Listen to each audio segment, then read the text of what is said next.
I told myself a story. I needed to stay, right? I was at a certain stage in my career and I was going to stay X more years. I liked Right. the people. It was a good fit, blah, blah, blah, blah, blah. All the reasons we will get attached to a date when it Mhm. doesn't fit us internally any longer. And it was really through the art journaling process that I realized I needed to make a change.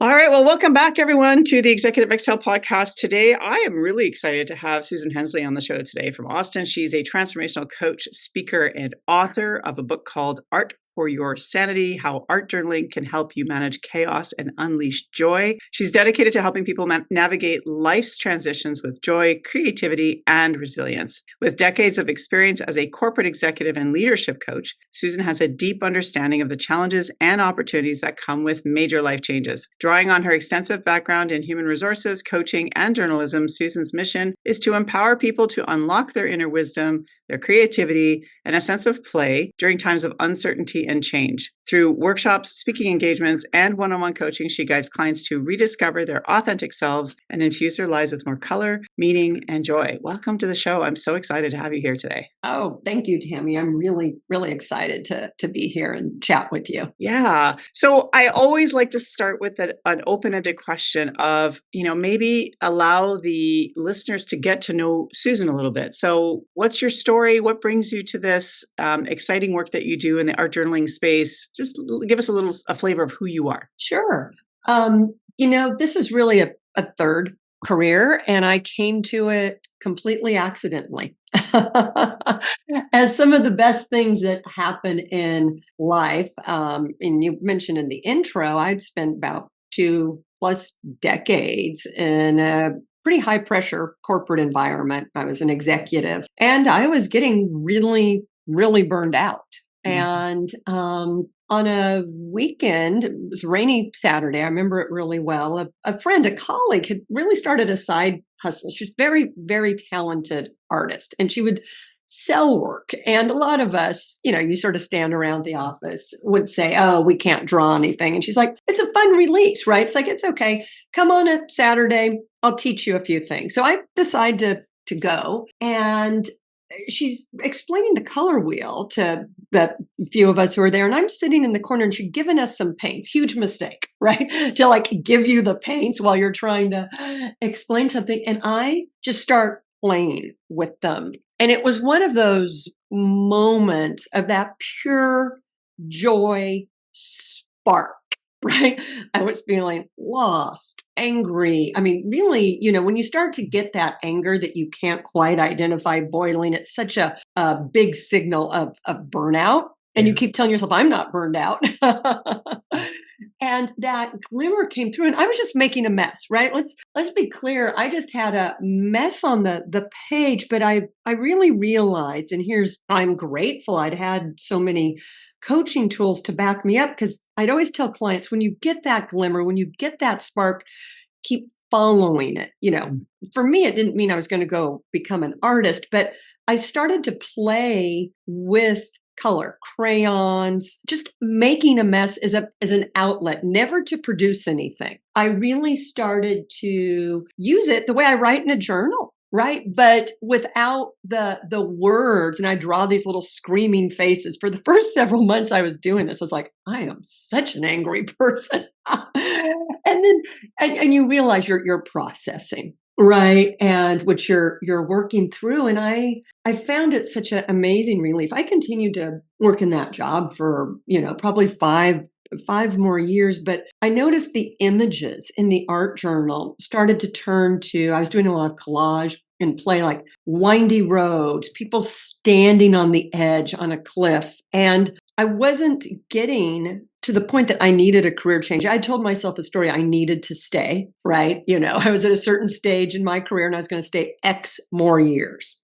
I liked the people. It was a good fit, blah, blah, blah, blah, blah. All the reasons we will get attached to a date when it doesn't fit us internally any longer. And it was really through the art journaling process that I realized I needed to make a change, that staying X more years did not make sense for me. Right. And I certainly heard your podcast. So I prepared for jumping off that, that cliff and what that might look like. But even when I left that job, I didn't think I would ever write a book about art journaling. That wasn't clear to me. It was just a tool I was using. It was about a year and a half or so later, I was doing consulting and part-time work that I realized I was talking so much about art journaling, and I was offering it as a tool to my clients. And finally, someone sort of said, write a book. Like, no, I never want to write a book. I had a whole first career in journalism. And I think that sort of got me out of, I never want to write a book.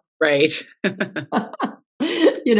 Famous last words. We should always look at the things we reject automatically that other people are Oh, suggesting. amen, sister. I know all about that. Yep.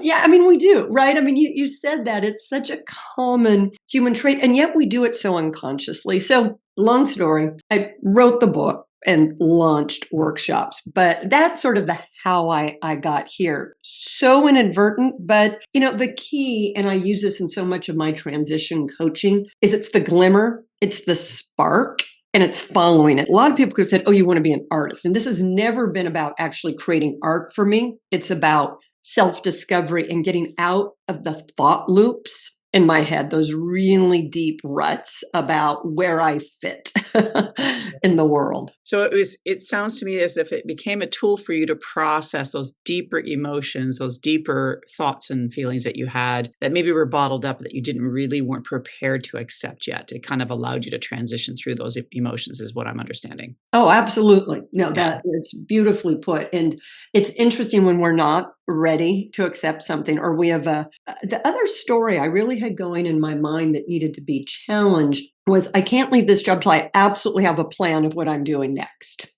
Right. And, hindsight, and now I spend a lot of time working with clients in transitions, it's almost impossible to have that plan when you are so in the throes of another life. If you're making a really significant step, right? If you're tweaking it or taking it by degrees, that's one thing. But if you need a really new you, very, very difficult to have the curiosity, the time to explore when you're working full out. Yeah, I mean, it makes sense because if we look at this from just a sheer scientific biological perspective, right? Our when we're in sympathetic nervous system, our flight, fight, fawn, freeze, you're not creative. It's very difficult to be creative, and it's very difficult to plan, to even think a day ahead, let alone 6 months, 10 months, 12 months, or 24 months ahead. So that makes complete sense from a biological perspective. I actually paint; those are my paintings up there, and I do a lot of abstract because what I love about painting, and I really want to get more to your methodology in a minute here, but what I loved about painting, and I haven't painted probably in about a year and a half to 2 years now, but what I really love about it, I use oil, it's very impasto, thick painting, lots of mixed media. And the reason why I like that is because I get out of my head, put on some really cool music. Sometimes it's Rage Against the Machine. Sometimes it's classical. Really depends on my mood. And I just allow myself to feel through the paintings, feel through the canvas, kind of do what I feel like doing, rather than trying to like analytically think about where am I putting this piece of paper or where am I putting this color pattern. I'm just going with the feelings of it. So I'd be curious to see sort of how much this has opened you up from a feeling perspective doing this work. Well, absolutely. And what you described, it was interesting because when I wrote the book, I really wanted to do some research as to the why, right? And you described it perfectly. We live most of the time in Western culture in the left hemisphere of our brain, right? Yeah. Striving, logic, planning. It's where perfectionism comes. It's where stress also comes, right? It can be very, very helpful, but also we can get very stuck there, right? We want to, live much more holistically. The art process you described, what I do in art journaling, just kicks you immediately over to the right hemisphere, right? Into exploration, into creativity. And that is where you can be curious, right? That moving to play. And a big part of my methodology, if you will, is actually to move to play, to move to that 5-year-old, 6-year-old self. All the science shows that by about age or 9, those of us who are not going to be like professional creatives have gotten a message that we're not artistic, whatever that may look like, Right. instrumental, singing. And so it's really important if you want to use this as a tool for self-exploration, that you tap in to what you love to do at age 5 or 6. I always, in my workshops, we start our exercises with music. And, so when you were describing what you are doing, right, you are doing everything to move yourself over to that right hemisphere, to kick over to curiosity, connection, exploration, and a non-attachment to outcome. And that's actually why I love art journaling, because I do keep stressing to people, this is just like your own diary. If you keep a journal, you're not showing it to anyone. You're not hanging it on a wall. This is about you processing. You are not making art. There isn't an end product. It's all process. Right. I absolutely love that. So then what do you do when you have a client? And I know this is a question you answer a lot, so that's why I'm going to ask it. But also I'm curious because I get sort of challenges sometimes, especially I'm a heart breath coach. I do heart somatic breath. I get some pushback from people because it seems like it's not logical, even though it's based in science. They still push against it as these sort of linear, logical execs that just don't want to go to the feeling place, right? They just don't want to go there. So what do you say to somebody who says, hey, I'm not creative. Like I'm strategic and I can plan my ass off, but I am not creative. So how do you approach clients that sort of resist this notion? I wonder how you approach that. I try and meet them where they are. If they're really that resistant, then no, we're not going to try it. I'll work with them for a while and use what I call the left brain linear tools that I have, right? I spent a lot of years in a corporation doing strategy. So, we'll break them down into small milestones, and I will work with that. But I really try to, in all of my work, get to the underlying values in North Star, right? Because everything else is just a tactic. And so as we peel back that onion, when we get to underlying values and where are they really pointing their life? Why do they have the economic goals they have? Why do they have these things?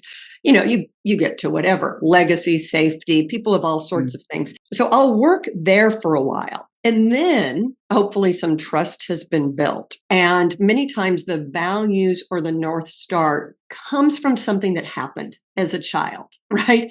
It can be a really positive memory. It could be having done something with a grandparent that they want to do as a legacy thing to provide economically a kind of experience with their own grandchildren, right? So if in doing the alignment work, the values alignment and the North Star, you start to tap into that. I will reintroduce the concept and say, hey, let's do a 3-minute exercise. So I find most clients are willing to do something for 3 minutes. They'll humor me, right? At a point. And in workshops, because I've occasionally been brought in a corporate workshop. It always cracks me up. They're doing like strategic planning, and I'm like the after lunch entertainment for 2 hours, and you have these people who are like in a food coma and very linear, and I get them spread out, and for 3 minutes they will indulge me till you start to feel good. So I put on music. Absolutely out of the gate, you got to have some music. And the opening exercise, and any listener can try this, right? You probably have a song on your phone or somewhere that inspires you, upbeat, fast, whatever it is. Put it on for 3 minutes. Take a 5x7 piece of paper. It could be back of junk mail. If you have any colored pens, use them. If you have crayons, use them. If you don't have that, you probably have a blue and a black pen. Right. And I want you just to fill that page. You have 3 minutes to fill the page. I don't care how you fill it. You can draw circles. You can draw squares. You can do whatever you want. You're not going to show it to anyone. You're going to listen to the song, and all you have to do is fill this page. So without fail, when I have people do this exercise, whether it's in a workshop or it's an individual, and the song ends, and I just say, how did that feel? Everyone feels better. It's really interesting. Now, people say different words. They'll say, freeing, relaxing. I can't believe the time went by. Or I remembered something I used to draw as a kid. I used to love to draw houses. And it takes them back to that child artist, the exploring and creativity. And then if it sparks anything, Mm-hmm. We'll sort of double down. We'll maybe try another exercise. I And love that. that's how I have found it builds. The group, I'll share this with you now, who actually has the hardest time with this are professional creatives. And so we actually have to sidestep because if they've Mm. had some formal training, I think it's why in my first career as a journalist, and that's what my master's degree is in, I thought I'd never wanted to write a book, and certainly not a book with personal anecdotes. So if a person has sat really firmly in the air quote, professional creative space, Mhm. it can be actually harder to break them out. And we'll try and find a tangential exercise to get them to that right brain and play and really silence the inner critic, because that's all that's happening in those 3 minutes. And it's exactly what you described with your art. You're Mhm. not judging, you are somatically participating in creation. Yeah, I love that notion that so I find that interesting. First of all, I just want to say I find that interesting because it just goes to show you that even the creatives are almost they have their mental models about what art for them means. Yeah. And so this helps to crack them out of those mental models and moving into different perspectives around the use of art. So then what would be a brief example of, without giving away too much of your secret sauce here, but at the same time helping the listeners, if they were to engage in a simple exercise, what might, I love this 3-minute exercise that you just shared. Is that something that you would recommend, or is there some other concept that you could share with somebody that could help them to move out of, maybe they're in a big shift or change in their life and they're just struggling? How do they start this process? Yeah. So I have found the exercise I described, and I share it very freely because it is so powerful, right? Right. Everything I'm doing at this stage is designed to help and putting it out there. I mean, I've got a free PDF on the website that can get people started. This Perfect. one of the reasons I love the tool is it is about as low barrier as you can get. And I really try and I think there's so many pressures in society and our culture right now that the need for an outlet that is creative, that has some play, which opens up Mhm. that creativity, which opens up compassion. I really, as I work with people, I really ask them to love what they created. And it's interesting to watch people when you have them in that 5 to 8 year old space. And I'll share the second exercise I like to do with folks is, once again, it's a timed exercise with music. It's filling a page with, I have them think about, like, what would you doodle as a kid? Like, picture. And almost everyone can come up with something. It's an amazing variety. It's cars, Mhm. it's trees, it's bunnies, it's houses, it's horses, it's flowers, it's grass, it's hills, right? It's some people just do shapes. And we'll do a timed exercise where you're just recreating that, whatever it is, over and over again. Once it's, I go to like a 4-minute song. So, it's highly constrained exercise. And we talk about how they felt during that. And so a lot of this is just starting to become aware of how you feel when you create without judgment Mm. and when you stay playful. And one of the biggest tips, I discovered this personally, and then it was really interesting to find the research. If a person's at all drawn to this, the main thing I tell people is do not run out and buy expensive supplies. If you need supplies, go to the kids section. Right. Go to whatever you get stuff and stay with crayons, glue Mhm. sticks. And the reasons being, it's very hard as adults to take ourselves seriously holding a crayon. There is no expectation yet that I have met in an adult that you are going to do something masterful holding a pink and blue crayon, right? Yeah. But you go and you buy yourself a fancy thing, even a $5 pen, and all of a sudden the expectation starts to go that you don't want to be Mhm. wasteful or you need this. And so it's really important, and this is just things your listeners can do if they're at all intrigued, to stay with what they love to do as a kid. If someone's into Play-Doh or clay, then go for that. Right. This doesn't Right. have to be in an art journal. It's there are different ways about it, or collage. Like I said, I'm a huge fan. As a kid, I must have used like these big Elmer's glue sticks. They're purple, they're thick, they're very indiscriminate. And whenever I get a flyer or anything, comes in the mail, there aren't as many magazines around now. I go crazy tearing and using my glue stick. I don't know why I find that glue stick. Other people love the old school paste they've been able to Yeah. find. I think that one of them told me they used to like eat it as a kid. They don't now, but really, really important in Mhm. keeping our inner critic way off the sidelines and keeping that exploration going. I love that. Can you share some of the unexpected insights that maybe your clients have gotten through this process? Yeah, it's interesting. I love it because the insights people come up with sometimes surprise me, but it's based on their own journey. One that really struck me is I did a workshop at a health and wellness spa. Woman came and she was right in the front row and really engaged. And everything as I was watching her, I thought, oh my gosh, she's really taken to this. And you could tell she had. And I thought she must do I'm thinking this is an interesting judgment. She must do a lot of this because she doesn't seem resistant. And she came up to me afterwards and she had a really big smile on her face and ended up working with her. And she goes, I love that. She goes, but do you know what dawned on me? She goes, and she was probably early to mid 50s. That is the first time that I can remember in my adult life that I did not follow a rule, a Mhm. recipe, she had been in a profession where it had a lot of precision to it. It was a Mhm. healthcare profession, and then it also raised a family of three and homemaker, and it blew her away. And she goes, I don't even know what to think that I've just spent, say, 25 or 30 years of my life always having instructions, always turning to something else. And it, for some reason, that made me want to cry, quite honestly. It was, Yeah.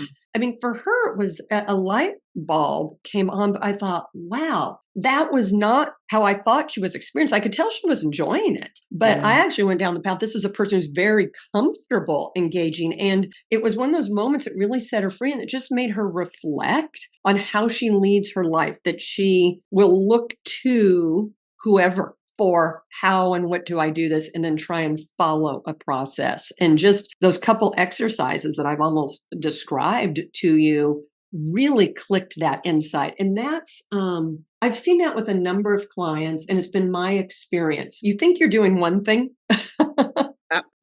and then you look at whatever it is, and this insight, this side step, but much more profound insight comes up. Yeah. It's funny because it's funny that you say that because when I do heart breath sessions with my clients, it's a music-led journeyed experience anyhow. And I'll sometimes as a practitioner, I'll be watching them because I have to watch their breath pattern to make sure that they stay within the breath pattern for their own safety, et cetera. And I'm watching them and I think, oh, just I don't know if they're having that great an experience. Like, I wonder what this is like. I'm in my mental model kind of start wonder because they're really quiet. There's a release portion. They're very subdued. And then we get to the debrief and there's these amazing ahas that come back. And I'm like, that's not what I saw, but hey, that's great. So I love that you shared that because isn't it true though that we all are living under programming? They're all Yes. programmed, right? And so what struck me about what you just shared is the notion that using this as a tool can help us to not just break through some of the programming that we've been programmed to do. And especially, I have to say, gender related, women are very Yeah, programmed in some ways more than others.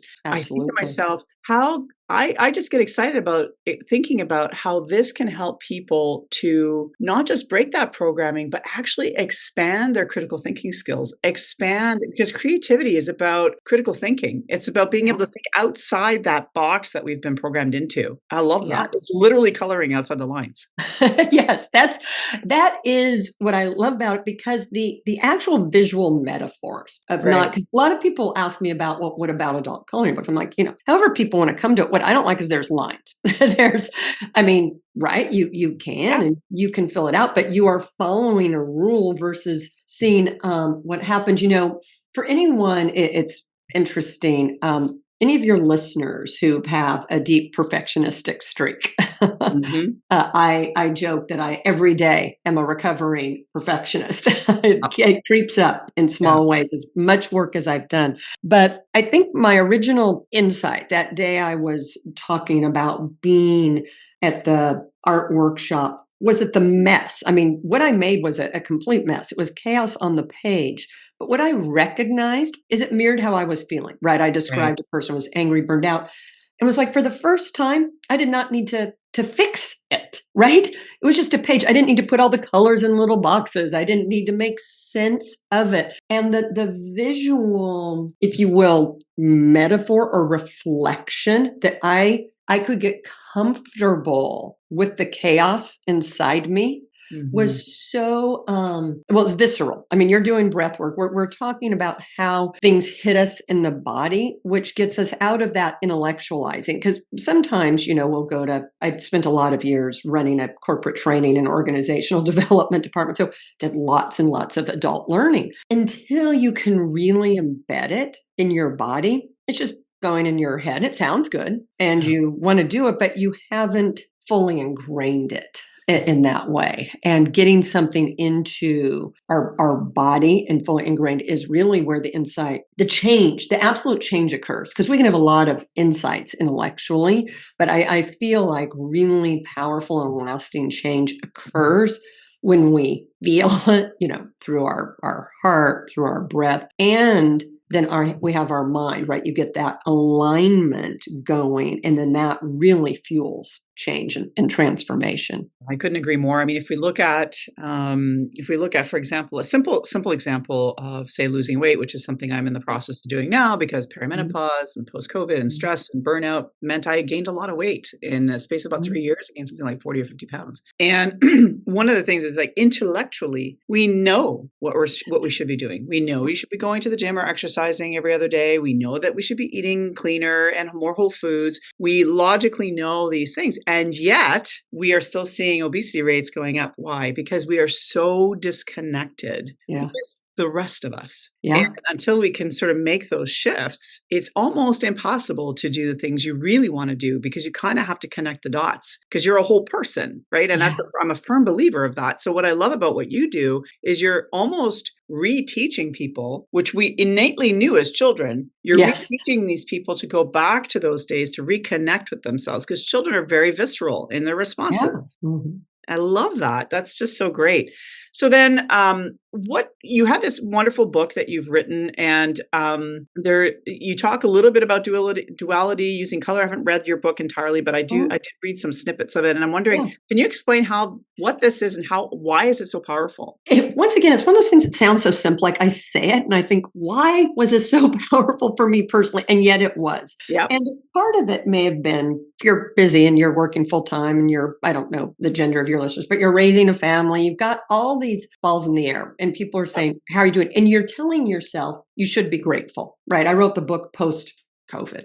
And you can start to have a hard time not accepting Mm, or have a hard time accepting that things can be both. That's the duality. And in right. playing with color and in scribbling, you recognize, once again, it's visceral, it's emotional, that both things can exist. I can draw a little yellow sun and an eye pouring tears on the same page because that is exactly, and once again, these are little stick drawings. That is exactly how I feel. I feel optimistic and I am heartbroken. I am both at that moment. And until you sort of get the symbol coming out on the page, what I would do, even in a written journal exercise, I'm a huge fan of like morning pages and, all the Mm, tools. So I'd immediately talk myself out of it. I right. would say, I'd recognize I'm feeling sad. I don't know why, because, I'm so lucky. I'm healthy. I'm this. I have a Mm, roof over my head. There's this that if we are at all privileged, that we can't also feel bereft, sad, that sadness, anger, shame, particularly shame, fear can't be bubbling underneath where you don't have a reason, right? mm, And I just had found that in written journaling, talking with therapists, talking with friends, the absolute hair trigger for me was to say it and then immediately talk myself out of it and not process it physically through my body. Where when I would be on my art journal page, whether with crayons or watercolors, I'm drawing light lightning bolts and little screaming faces. And on that very same page, I may also draw a smiley face, a heart. And it was looking back through some of those entries that really helped me accept. I mean, there's a great quote. Can't come up with who said it, about where the multitudes, that, and I could sort of understand it intellectually, but once again, it was recognizing how that was coming through in my play with art, that all those symbols could exist so perfectly on the same page. And that I didn't need to talk myself out of it. It wasn't like I then had to, cross out the sun or the heart and just be in the other. So that in the section on the book where we're talking about, duality, there's a common phrase that I don't have words. When we see as humans a tragedy, many cases we'll say, I'm at a loss for words. I don't know what to say. It's because language is failing us because there's so many emotions.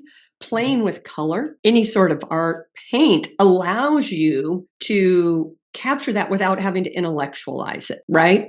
You can have whatever colors mean to you, right? You can have blue and red or, whatever those colors may mean coexisting in the exact same moment because we're never just one thing. And I think that is also why art is so mentally healthy, different, looking at it, you can get a lot from looking at it, but also participating in something. It, once again, in that right hemisphere of the brain, those connections and that integration are really, really helpful. Yeah, I see so much potential for this work. I mean, it's the reason why we see so many boons of art during times of chaos and so on. I just given the geopolitical tensions around the world, I just think about all of the art that's going to come out of this because people have to self-express the anxiety. And as you say, we're full people, so that duality exists. We can be hopeful and angry. We can be sad and compassionate. And so those things can all coexist. And I think about how much we can bridge so many gaps and bridges between the various sides of coins that we have out there right now, just by connecting to that very same thing that makes us human. Is understanding that we are duality. You can feel disenfranchised and still be hopeful. Yes, exactly. It can exist at the same time. And I just think that I know that you meant this to be for the individual, but I see such potential for this for a broader community, even global impact potentially. If people just really connect with that creative side of themselves, to connect with their emotions, their compassion, their love, the heart really is what it comes to. Yeah, it is. And I think there's something that I do really appreciate. I did some online training. When I talk, there's sort of just 3 words that I try and get people started with. One is just play, right? You want to have a sense of play. Then you want to get really curious about how that felt. And then you want to have deep, deep compassion for yourself. I joke about being your own proud parent. The part of the story I didn't tell, but I want to share it now, is in that when I went to that art workshop and I made that mess, I took that soggy piece of paper home. I was like, it's brown mess. I drove home very carefully because it was wet. I put way too much paint. And I actually hung it on the refrigerator when I got home. And my husband and son were like, huh. And it wasn't because it was anything other that made me happy. And I loved at that moment that I had created. I had obviously gotten so far from myself and any creativity, but I really asked people and all the exercise to spend a few moments just appreciating what they had done. I then got in a habit of whenever I go to the gym, I'll just straight, I hate lifting weights. I need to lift weights. I've got osteoporosis running in my family and all the things. And I have to, and I loathe it. And like, I'm supposed to lift heavy. There's plenty of information out there and there's still me trying to find the lightest possible weight. The minute I leave, I start talking to myself out loud in the parking lot. And I say, Susie, I call myself my 5-year-old name. I am so proud of you. You did that. I have found that proud parent coach reinforcement right after in like regular life. And I tell clients this all the time, say it out loud because you want to hear it. Because once again, if you're just thinking I have found it to be so helpful. It sounds so silly, but for me in the art journaling, as people enjoy it and become a habit, it's really important because I think we can't have compassion. This is going to the broader world for others if we don't have it for ourselves. And it gets us used to just admiring I created for 10 minutes. Or in the case of me lifting weights, which I'm so resistant to, verbally saying great job. So I'm not, going and buying myself necessarily a junky treat, which I may want because Yeah, that goes exactly. against it, but I'm giving myself that hit. And I've just found, once again, saying it out loud, actually hearing myself say and using my childhood name has really helped that habit get a little more solidified. Yeah, a colleague of mine, Dr. Bahari Amidi, is a poetry therapist, and I have a podcast that we did together several months ago. And she uses poetry as sort of a launching pad for people to do writing exercises. And it's amazing when you do it how impactful that is. What's most impactful about that when you participate in Bahari's sessions is that she has you read out loud what you wrote. Yeah. So I'm just validating what you're saying. It's so important because when I did this exercise the first time with her, I was at a conference. It was actually a books and business conference in Austin, which is great. We did this sort of short exercise where she had us do this. She reads a piece of poetry. You pick up the words that resonate to you, and then you use those words to sort of craft your own writing within a minute or two. She gives you, and you just write as much as you want. And she had me reread it, and as I reread it, because it was all very much based on my youth, so things that I had experienced, all this emotion was coming up. There's like 50 other people in the room. Like, no, I don't have time for this. I'm not getting emotional right now. That's not happening. But this emotion came up and I thought, where is that emotion coming from? Because when we speak out loud what we've either written or what we're proud of, we're connecting with a part of ourselves that's so deep that we almost don't even realize that we're tapping into that subconscious mind of ours, right? And so Wow. that's why I think what you just shared is so powerful, because the notion of being verbally recognizing your achievements, verbally saying, this is a really, look, I just created this thing, whatever it looks like. I see the passion, I see the anger, I see the sadness, I see the happiness, the joy. It reminds me of when I was 5. You say it out loud. There's just something so magical about that. So thank you for sharing that. Yeah, no, I'm so glad the conversation went that way because, yeah, it's that one more sense. And I think it gets it integrated, right? We're using our vocal cords, we're using our ears because we're hearing the tone and it moves it from, once again, us being just stuck up in our brain to a full body experience. And it will be interesting. You had asked a few moments ago in our conversation about resistant clients. Once again, if it's not art, I will try and get them talking out loud to themselves, congratulating themselves, acknowledging themselves. There's, a lot of ways to try and get some integration and reinforcement out there. It's interesting because I had a client who's very linear and very left-brained, and he knew that I was doing this breathwork stuff, but it was probably 3 or 4 months of working together, building that trust, and having him sort of do similar exercises of vocalizing his achievements and recognizing what he was accomplishing in our time together, but also in his life period. It was interesting. About 4 or 5 months in, he's like, what's that breathwork stuff that you do? It was interesting because just in that relationship building and that conversational piece, and then bringing him alongside, and he had some of the most powerful sessions once he started to allow himself to go there. So have you found that same thing where you've had this client coming along for a while, and then all of a sudden they're like, you know what, I'm kind of interested in this art journaling thing, and then you sort of see this exponential, like, I'm just curious about your thoughts on that. No, absolutely. I've seen that. Right. And it's because I came out of a very corporate environment and that's where a lot of my skills were. So most of my clients in initial work was really all based there. And then, yes, over time, with trust, with a lot of humor, right? That willingness to explore. I think when you develop trust and a sense of safety, people become much more willing to try something. And we talk many cases, you're coaching to either help a person, I'm talking about executive coaching now or career coaching, to get to a different level, or to maybe remediate and try and get rid of a derailer is what I've seen, right? You're either trying to help someone into a new role or to make some changes in behaviors that are holding them back. And it can be so helpful because that can feel so serious to find ways to introduce play and laughter and a little bit of lightness. Because once again, they can feel, and this is a unique kind of client, very stressed, right? It's like, I either need to do this and judged. And so you're trying to create an environment that's safe and a little more curious and playful, right? I think safety really does create a grounds for where curiosity can grow. When people don't feel safe, and you referenced this a few moments ago, yes, we're just in that fight, flight, fawn, freeze.